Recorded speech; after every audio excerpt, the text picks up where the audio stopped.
చేసిన ప్రయత్నం ఎట్టకేలకు ఫలించింది. 18 ఏళ్లు పూర్తి కాకుండానే వారి ఇంటి నుండి పరారయ్యారు. ఒక్కగానొక్క కూతురుని ఉన్నత చదువులు చదివించాలన్నటువంటి వారి ఆకాంక్షకు అనుగుణంగా కూతురుని మాత్రం ఇంజనీరింగ్ కళాశాలలో ఫార్మసిస్ట్ గా జాయిన్ చేశారు. కాకపోతే అప్పటికే సుధీర్ ఊబిలో పడినటువంటి అపర్ణ మాత్రం ఆయన పెళ్లి చేసుకుంటే తప్ప లేకుంటే కనుక చనిపోతున్న తల్లిదండ్రులు బెదిరించడంతో ఎవరైతే సుధీర్ బంధువు అయినట్టు ఏఎస్ఐ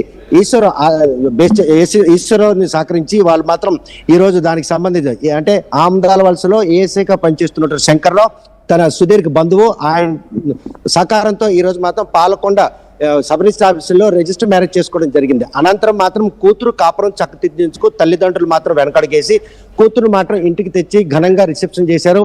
ఈ రిసెప్షన్ చేసిన క్రమంలోనే ఆమె మాత్రం గర్భం దాలించి ఏప్రిల్ 2వ తేదీన ఆమె డెలివరీ డేట్ ఇచ్చినటువంటి డాక్టర్లు మాత్రం ప్రస్తుతం ఆమె ఏదైతే సుధీర్ తనను కాదని నిర్లక్ష్యం చేయడంతో పాటు ఇంకో వివాహేతర సంబంధాన్ని ఏర్పాటు చేసుకుని ఆ కుటుంబ సభ్యులందరూ కూడా సుధీర్కి అండగా నిలడం ఇవన్నీ కూడాను అపర్ణ మాత్రం తీవ్రంగా బాధించాయి. తన అన్నదమ్ముడు కొడుకు పుట్టినరోజు వేడుకలు ఉన్నాయని చెప్పి సీమంతం జరిగిన తర్వాత వెదులవలస గ్రామానికి తీసుకెళ్లడం జరిగింది. అక్కడ కూడాను అత్త ఆడపడుచుతో పాటు సుధీర్ అన్న కూడాను అపర్ణ మాత్రం తీవ్రంగా వేధించారు. ఆ వేధింపులు తాళలేక కన్నవారి ఇంటికి వచ్చినటువంటి ఆమె మాత్రం తీవ్ర మనస్తాపానికి గురై నిండు శూలాలు అయ్యుండి కూడాను తండ్రిని తల్లిని కూడాను బయటికి పంపించేసి 17వ తేదీన తెల్లవారి ఫ్యాన్ కూరేసుకుని ఆత్మహత్యకు పాల్పడింది. కాకపోతే కొను ఊపిరితోన్న కూతురు మాత్రం హుట్ట జిమ్స్ ఆసుపత్రికి తరలించారు. వారం రోజుల పాటు బుచ్చుతో పోరాడినటువంటి అపర్ణ అప్పట్లో ఆత్మహత్య చేసుకున్న క్రమంలో 9 నెలలు నిండినటువంటి బిడ్డ కూడా లోపల ఉండడంతో డాక్టర్లు మాత్రం తల్లి ప్రాణాలను కాపాడేందుకు ఆపరేషన్ చేసి బిడ్డను కూడా బయటికి తీయడం జరిగింది. ఈ పరిణామాలన్నీ జరుగుతున్న క్రమంలో ఆమె కోలుకుంటున్నదన్న సంతోషం తల్లిదండ్రులు నెలకొన్నటువంటి ఈ దీంట్లో జిమ్స్ హాస్పిటల్లో చికిత్స పొందుతున్నటువంటి అపర్ణ ఎక్కడ కోలుకొని తనకు సంబంధించిన నిజాలు చెప్తున్న భర్త మాత్రం అక్కడే రెక్కి వేసి తల్లిదండ్రులు కంట పడకుండా లోపల ఐసీయూలో ఉన్నటువంటి అపర్ణ వద్దకు వెళ్ళి సర్జరీ నిర్వహించినటువంటి ఏదైతే త్రోట్ దగ్గర ఆక్సిజన్ పంపించే పైప్ ఉందో దాన్ని కూడా తొలగించారని అనుమానం మాత్రం తండ్రి వ్యక్తం చేస్తున్నాడు. ఎందుకంటే తండ్రి హాస్పిటల్లో పనిచేస్తున్నాడు, అందరితో పరిచయాలు ఉన్నాయి. ఐసీయూలోకి వెళ్ళాలంటే రక్త సంబంధికులు అయి ఉండాలి.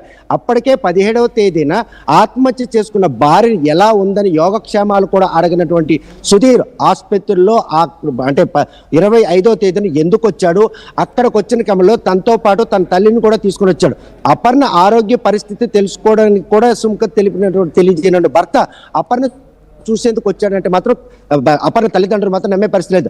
కేవలం మట్టు పెట్టేందుకే ఆ ఐసీయూలోకి వెళ్ళడం జరిగింది.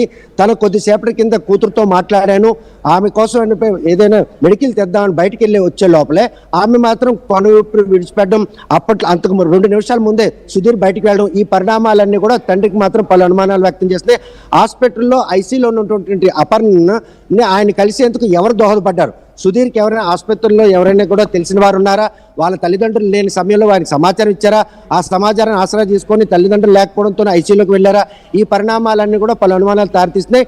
కాకపోతే 17వ తేదీన ఆత్మహత్య చేసుకుంటే అప్పట్లో భర్తపై కేసు నమోదైంది. ఆ కేసు నమోదైన క్రమంలో ఆయన అదుపులో తీసుకోవాల్సిన పోలీసులు మాత్రం ఆయన అదుపులో తీసుకోకుండా 26వ తేదీన ఆమె మృతి చెందిందన్న విషయం తెలిసిన తర్వాత ఎవరైతే సుధీర్ని మాత్రం అదుపులో తీసుకున్నారు. అదుపులోకి తీసుకున్న పోలీసులు ఈ రోజు కూతురు అంత్యక్రియలకై తల్లిదండ్రులు సన్నాహాలు అవుతున్నారు. బంధువులందరూ కూడాను ఆమె అంత్యక్రియలు నిర్వహించేందుకు ఏర్పాటు చేసిన ఈ క్రమంలో పోలీసు బందోబస్తు మధ్య సుధీర్ని బర్రెల గ్రౌండ్కి తేవడం ఏంటని చెప్పి బంధువులందరూ ఆగ్రహం వ్యక్తం చేశారు. ఎందుకంటే సుధీర్ భారీ యోగక్షేమాలు తెలియకోకుండా కూడాను సుముఖత చూడపడిన ఈ నేపథ్యంలో పరస్త్రీ వివాహంతో నిండు గర్భిణి అనే భార్యను కూడా విడిచిపెట్టి ఆమెను కడతేల్చేందుకు ఆయన కుట్ర పంతున్నారనే విషయం తెలిసినటువంటి బంధువులు మాత్రం దరిదాపులు కూడా రానివ్వకుండా చేస్తారనే ఉద్దేశంతో తల్లిదండ్రులు లేని సమయంలో ఆయన మాత్రం హాస్పిటల్లోని ఐసీయూలోకి వెళ్ళి ఆమె బయటకు వచ్చిందా ఈ విషయానికి సంబంధించి నాయుడు? సుధీర్కి సంబంధించిన తల్లిదండ్రుల విషయం తొలినాళ్ళ నుండి ఏదైతే అంటే ఇంటర్ క్యాస్ట్ మ్యారేజ్ చేసుకున్నాడు. ఎందుకంటే సుధీర్ మాత్రం ఎస్టీ సామాజిక వర్గానికి చెందినవాడు, అదేవిధంగా అపర్ణ మాత్రం బీసీ సామాజిక వర్గానికి చెందినవారు. కాకపోతే తల్లిదండ్రుల మాటలు విన్న అపర్ణ మాత్రం ఆయన ప్రేమలో పడి తల్లిదండ్రులు కూడా కాదని వెళ్ళిపోయింది. కానీ వెళ్ళిపోయిన తర్వాత కూడా ఒక్కగానొక్క కూతురు, ఆ కూతురు కాపురాన్ని చక్కదిద్దేందుకు తండ్రి చేసినటువంటి ప్రయత్నంలో సురేష్ ఏదైతే సుధీర్ ఉన్నాడో ఆయనకు కూడా చాలా జాబులు కూడా చూశారు. కాకపోతే జాబ్ చేయడానికి కూడా సుముఖత చూపినటువంటి అల్లుడు తాలూకు వైఖరిని మాత్రం తీవ్రంగా తమను బాధించిన కూతురును కాపాడుకోవాలి, గర్భిణీతో ఉంది, మనవరాలు పుడుతుంది కాబట్టి ఒక తాతను అవుతున్న ఆనందం మాత్రం తల్లిదండ్రులు ఉన్నప్పటికి కూడాను ఎలా కడదేల్చాలి అన్నటువంటి కుట్ర పడినటువంటి సుధీర్ తల్లి అన్నదమ్ముడితో పాటు అలా వదిన కూడా భాగస్వామి ఉన్నారు. ఎందుకంటే అన్నదమ్ముడు కొడుకు పుట్టినరోజు వేడుకలకి వెదురువలసి తీసుకెళ్ళినటువంటి సుధీర్ మాత్రం అపర్ణ విషయంలో మాత్రం అంటే విషయం చిమ్మే ప్రయత్నం. ఎందుకంటే తనకు ఇంకో మహిళతో మాకు సంబంధం ఉంది, ఆయనతో పాటు నేను కాపురం ఉంటాను, నిన్నైతే విడిచిపెడతానని చెప్పి ఆవిడని అక్కడ మానసికంగా వేధించడం, ఈ పరిణామాలన్నీ కూడా చాలా సెన్సిటివ్ అయినటువంటి అపర్ణ మాత్రం జీర్ణించుకోలేకపోయింది. తల్లిదండ్రులకి ఈరోజు ప్రేమ పేరుతో వారి మాటలు వినకుండా వెళ్ళి ఆయన ప్రేమ ఊబిలో పడ్డాను, తల్లిదండ్రులను ఈరోజు అభాస్పాలు చేశాను అయినప్పుడు కూడా తల్లిదండ్రులు తను ఇంతగా ఆదరిస్తున్నప్పుడు కూడా భర్త చేస్తున్నట్టు వ్యవహారం మాత్రం ఆమెను తీవ్రంగా బాధించింది. ఎందుకంటే బీఫార్మసీ ఇటీవలే పూర్తి చేసిన ఆమెకు మాత్రం ఉద్యోగం కూడా వచ్చింది. తల్లిదండ్రులు బాసటగా నిలిచి తన కాళ్ళ మీద తను నిల్చుంటతో పాటు తల్లిదండ్రులకు జరిగినటువంటి నష్టాన్ని పూడ్చేందుకు ఆమె చేసిన ప్రయత్నం ఫలిస్తుంది అన్నటువంటి ఈ తరుణంలో సుధీర్ మాత్రం ఆమెను మానసికంగా ఆత్మహత్య చేసుకునేందుకు ప్రేరేపితుడు కావడమే ఈరోజు ఎవరైతే అపర్ణ మాత్రం ఆత్మహత్యకు పాల్పడింది.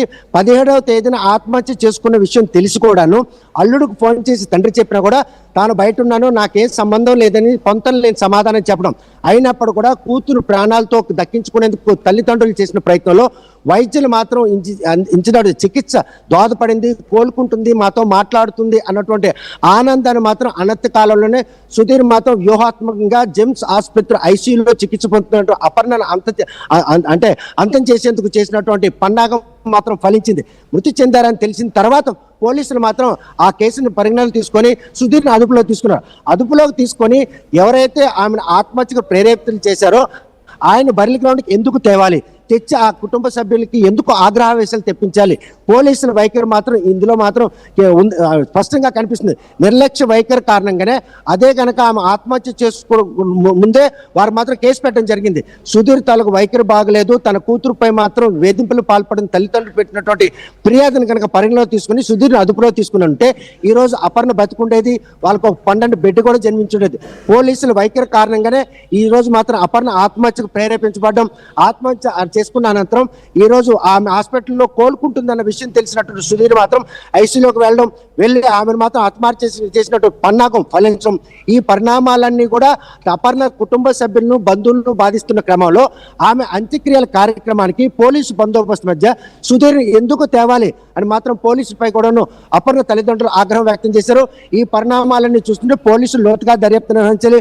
ఓవైపు వేధింపులు, మరోవైపు నిండు గర్భిణిగా ఉన్నా కూడాను ఆమె అత్తతో పాటు అన్నదమ్ముడు వదిన కూడా వేధించడం, ఈ పరిణామాలన్నీ కూడా ఈ కేసులో కేవలం సుధీర్నే నిందితుడిగా భావిస్తారా, ఆమెకి అదే ఆత్మహత్య ప్రేరేపించేసి వీరందరినీ కూడా అంటే ఎఫ్ఐఆర్లో చేరుస్తారా, లేకుంటే మరోవైపు చూస్తే కనుక జెమ్స్ ఆసుపత్రిలో ఐసీయూలో చికిత్స పొందుతున్నటువంటి అపర్ణ ఉన్న చోటికి సుధీర్ ఎలా వెళ్ళాడు, ఆయనకి ఏ సమాచారం దోహదపడింది? తల్లిదండ్రులు కంటికి రెప్పలా కాపాడుకొని కూతురు ఆరోగ్య పరిస్థితిని ఎప్పటికప్పుడు తెలుసుకుంటున్న క్రమంలో సుధీర్ ఐసీయూలోకి వెళ్ళడానికి ఎవరు సహకరించారు? ఈ పరిణామాలను కూడా అక్కడ సీసీ ఫుటేజ్ ఆధారంగా పోలీసులు కూడా ఆరా తీయాలి.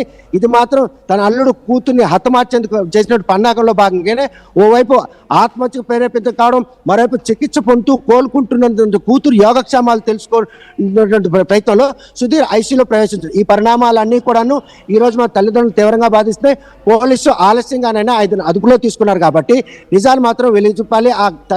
అంటే అపర్ణ కుటుంబానికి జరిగిన ఈ డ్యామేజ్ లో మాత్రం సుధీర్ని కఠినంగా శిక్షిస్తే తప్ప ఆమె మనశ్శాంతి ఆత్మ శాంతి కలగదని చెప్పి తల్లిని కొట్టున్నారు. మరి పోలీసులు ఏ విధంగా దర్యాప్తు చేస్తారన్న విషయం వేచి చూడాలి.